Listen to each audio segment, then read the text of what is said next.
In one of America's toughest eras, people had to get creative in the kitchen, turning the simplest ingredients into meals that kept families fed and spirits alive.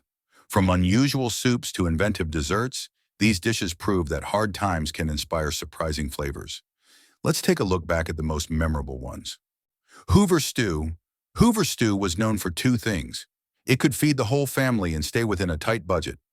Made from scraps and leftovers, it helped households save money and reuse ingredients when resources were scarce. It required few spices and worked well with whatever meat was on hand.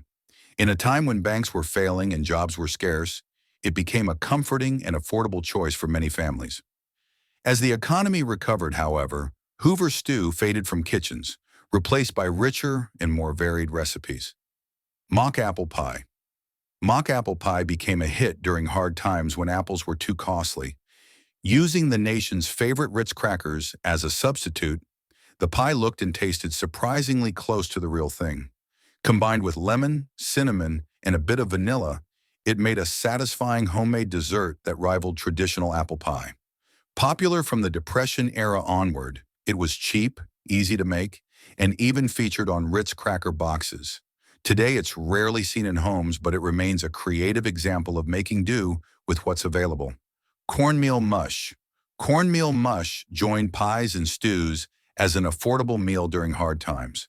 With bacon, eggs, and other breakfast meats becoming too costly, people turned to this simple, healthy porridge for their morning nutrition.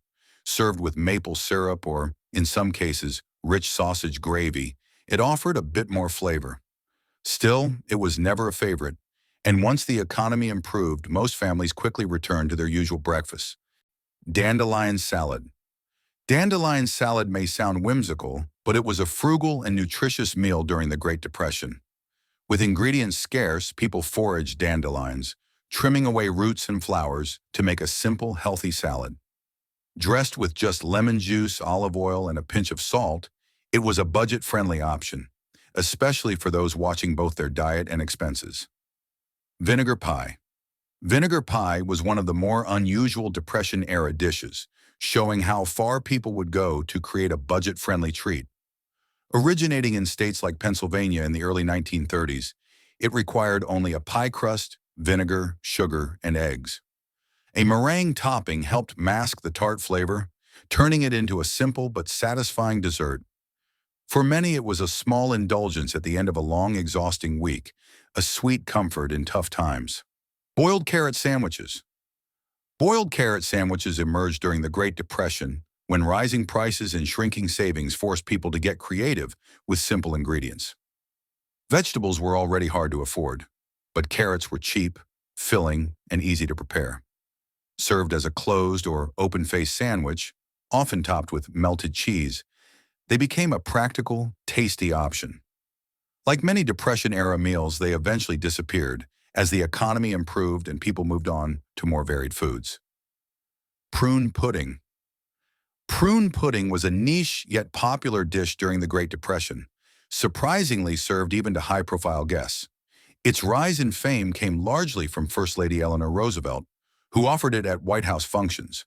While it may have hurt the White House's culinary prestige, it earned admiration from struggling Americans for its simplicity and low cost. Made with prunes and a bit of syrup, it was a sweet, affordable treat to come home to. Egg drop soup. Egg drop soup, once a display of skill in royal courts, became a comforting staple for struggling Americans in the 1930s. Made from leftover bread and thoroughly beaten eggs, it created a rich, filling soup. Some added boiled or shredded chicken, using the stock to ensure nothing went to waste. Others enhanced it with ginger, chives, olives, or anchovies.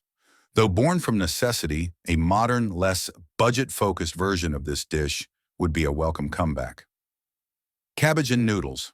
Cabbage and noodles was a simple, inexpensive dish that could be prepared quickly and enjoyed by noodle lovers across the country. In some areas, it was called haluski, but most simply knew it as cabbage and noodles. This basic Depression-era recipe was a staple for anyone trying to stretch their budget while still enjoying comforting flavors. A true example of how tough times inspire culinary creativity. Bean soup. Bean soup stood out from other Depression-era soups for its simplicity. Made with dried red kidney beans in a thick broth, it was especially popular in Idaho, where it originated. Recipes varied. Some added vegetables, others included meat. Former Idaho Senator Fred Dubois even passed a bill requiring the Senate restaurant to serve it daily, helping the dish gain nationwide popularity. It offered a healthy, affordable meal for low-income families, though it's far less common in homes today. Milk toast. Milk toast was exactly what it sounded like. Perfectly toasted bread, soaked in warm milk with a pat of butter. On days when cooking a full meal was impossible or too costly, this simple dish kept many families full. It became a popular breakfast for those living below the poverty line, requiring only fresh bread and milk. While now considered an old-fashioned meal that might puzzle younger generations, it was once a daily staple for many working-class Americans. Creamed chipped beef. On toast, creamed chipped beef on toast was a richer, more flavorful toast-based breakfast. Made with thin slices of beef, sometimes smoked for a BBQ flavor, and served in a thick, creamy white sauce, it offered a comforting alternative during the Depression. Some added cayenne pepper for extra kick, recalling better times when it topped steaks instead of toast. While more common in middle to upper middle-class homes due to beef's cost, it has since been replaced by other beef-based breakfasts, leaving it mostly a dish of the past. Oatmeal cakes. Oatmeal cakes were a comforting treat many remember from childhood visits to grandparents. Even during economic hardship, families found ways to make them quickly, about 35 minutes from start to finish. Made with canned oatmeal and topped with almond or peanut glaze, they were a warm, satisfying dessert after a stressful day. Though popular at the time, even among health-conscious eaters, they eventually gave way to more elaborate breakfast options. Still, they remain a nostalgic way to enjoy oatmeal. Squirrel stew. Squirrel stew, also known as Brunswick stew, is well known in the South but took on a different meaning during the Great Depression. In areas hit hardest, meat was scarce, and basic vegetable stews of tomatoes and onions lacked protein. Using squirrel became a practical solution, giving families much-needed nutrition. For households accustomed to eating meat before the Depression, squirrel stew was a welcome, if unconventional, addition to the table.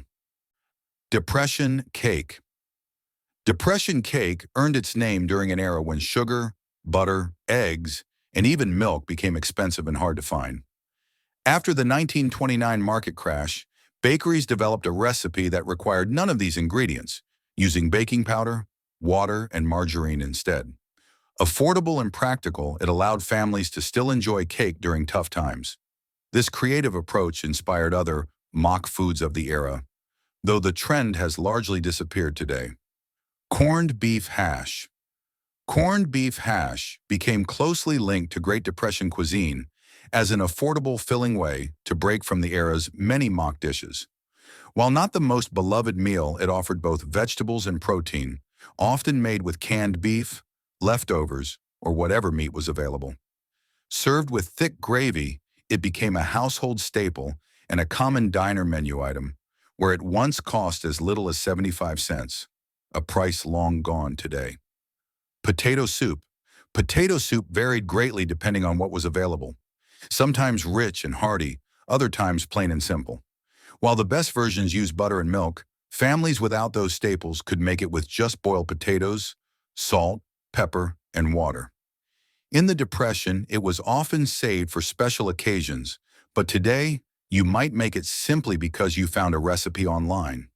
Apple Brown Betties. Apple Brown Betties were considered grand desserts of the Great Depression, though they differed greatly from the pre-Depression versions. Traditionally made with pie crust, cinnamon, apples, and breadcrumbs, the era's versions often used oatmeal or whatever ingredients were available.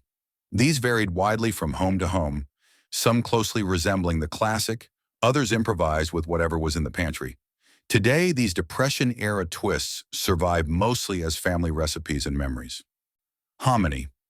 Hominy, made from dried maize kernels, was often overlooked until the Great Depression, when its affordability and nutrition made it a household staple. Canned brands like Stokely's became especially popular, with a taste somewhere between dumplings and mashed potatoes.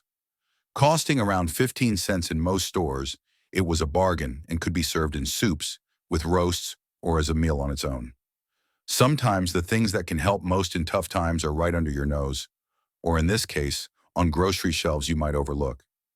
Did any of these creative food combinations surprise you? If so, give this video a like, subscribe, and stay tuned for more nostalgic journeys.